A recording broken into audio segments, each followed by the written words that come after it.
Bonjour, bonjour, salut à tous. Les événements font très vite. Voilà, on ne saurait rester tranquille. Eh bien, toutes mes condoléances à la famille attristée du premier président de la République du Cameroun, Amadou Ahidjo, dont sa femme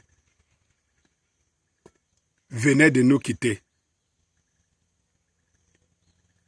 Cette dame qui a pleuré, imploré de revenir, de revoir un jour la terre du Cameroun, est finalement morte au Sénégal, est finalement morte, autant pour moi, au Sénégal, délaissée et abandonnée par ceux dont son mari avait donné le pouvoir. Quel destin! Je passe très vite là-dessus, on va faire le développement plus tard. Nous tous nous sommes au courant que Idriss Déby Itno, le président du Tchad, a été tué. Donc, on nous annonce que c'était lors d'un combat dont il n'y avait que quelqu'un, dont on aurait déclaré qu'il n'y aurait que quelques militaires tchadiens qui avaient perdu la vie.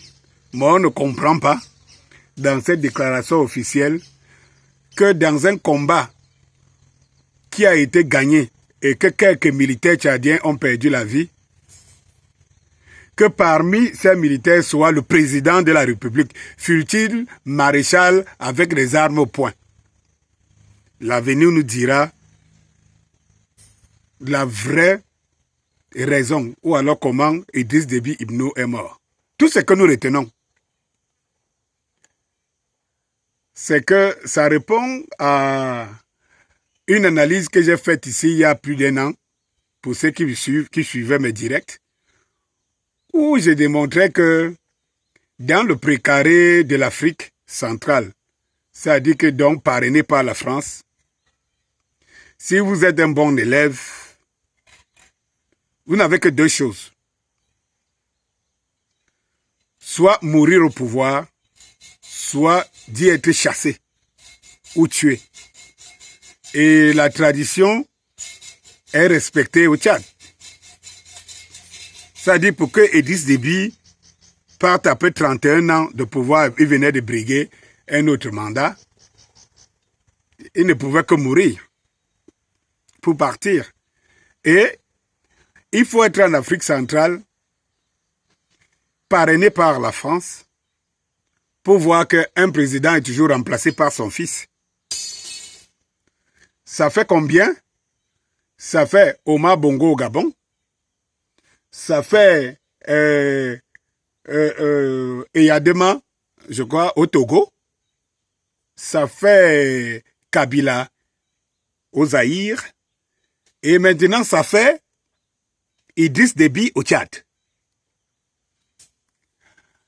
Et pour des langues averties, c'est une situation qui est envisagée au Cameroun. Et je ne comprends pas. Lorsque j'ai dit ici, dans une courte vidéo ici, que si mes frères de la diaspora, mes frères de la diaspora africaine et toute l'Afrique veulent que les choses changent, il faut bien qu'on expose le parrain des néocolons en Afrique. Donc il faudrait très bien qu'on frappe à sa porte d'une manière forte pour que sa femme sache ce que elle, la France, fait en Afrique, pour que ses enfants sachent ce que elle, la France, fait en Afrique. Et ma foi, depuis que je fais et des directs et des vidéos, c'est la première vidéo qui n'a pas été partagée et qui n'a pas atteint 1000 vues.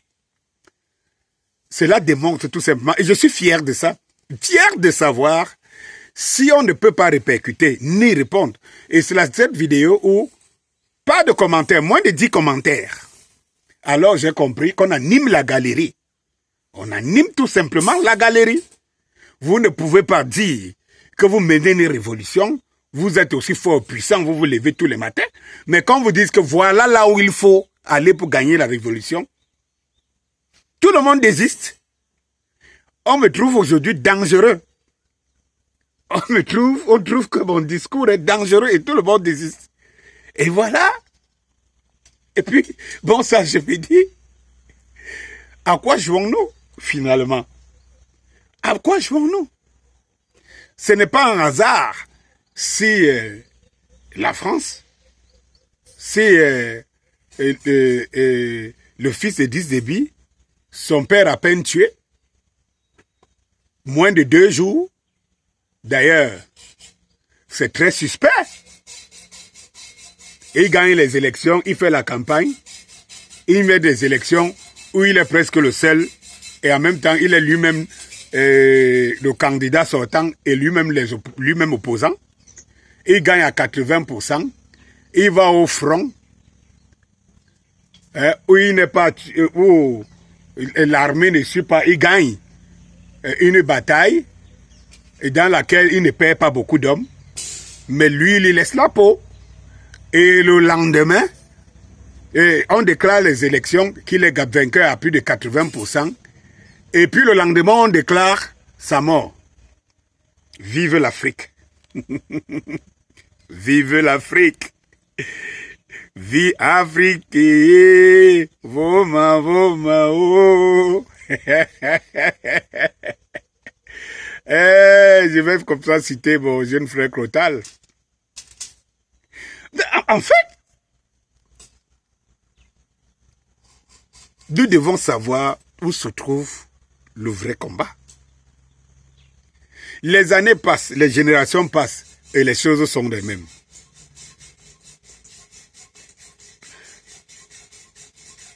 À peine il est parti, le fils prend le pouvoir. Ça fait 4 en Afrique centrale. Nous ne sommes pas dans les monarchies, hein, dans le monde arabe où d'une logique, le roi, les reines et tout ça là, ça ne se discute pas. Nous sommes dans des pays dits démocratiques. La démocratie dont la France nous a menés ici via Mitterrand. Derrière cette démocratie, hasard, c'est que il n'y a que les présidents, les fils des présidents qui peuvent remplacer les présidents. Il n'y a personne d'autre qui peut diriger nos pays. Et lesquels pays qui ne décollent pas. Alors, qu'est-ce qu'elle nous dit, la mort d'Idriss Déby? Quelles sont les leçons qu'on tire? Mais toujours est-il dit que je suis avant-gardiste. Je suis toujours très avant-gardiste. Je ne suis pas le plus écouté, je suis même le très mal écouté, je suis même mal placé pour qu'on m'écoute plus, mais je ne lis non plus dans la boule de cristal. Mais allez regarder mes directs précédents, il y a 2 ans, 3 ans. Il n'y a rien aujourd'hui que je n'ai prédit. Quand je disais ici que le kantoïsme tuera Kanto, j'ai même vu des grands combattants sortir de mes pages. Mais quand j'ai vu mes frères Calibro et tout ça là plus tard, je dis qu'ils font des messages à Kamto. Quand je vois les Fridolin K aujourd'hui qui essayent de dire votre fanatisme tue Kamto. Tant qu'il y aura des fanatiques de Kamto, rien et machin, Kamto ne sera jamais président dans ce pays. Et Kamto lui-même le sait. Le professeur Kamto sait que ceux qui crient le plus son nom sont ceux qui scellent son destin. Il divise le peuple. Et la réponse nous vient de là où on s'attendait le moins. C'est les bêtis qu'on disait hier qu'ils défendent Morticus, le régime Biya Eto'o, que nous ont démontré que les préfets vont au machin, truc, ils désistent. Ils mettent des pancartes partout et tout. Les bêtis nous envoient un message. Un message.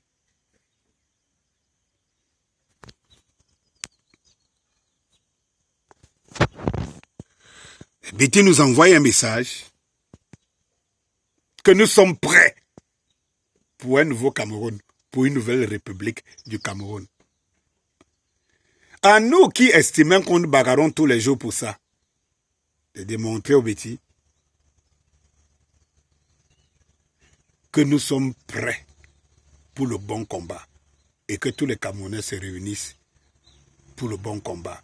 Et ce que je souhaite, c'est que la transition politique ne se fasse pas au Cameroun par la mort ou bien par le sang. Que le sang ouvre les portes à une déferlante de violence.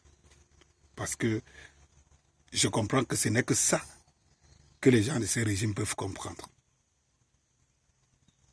Bonsoir.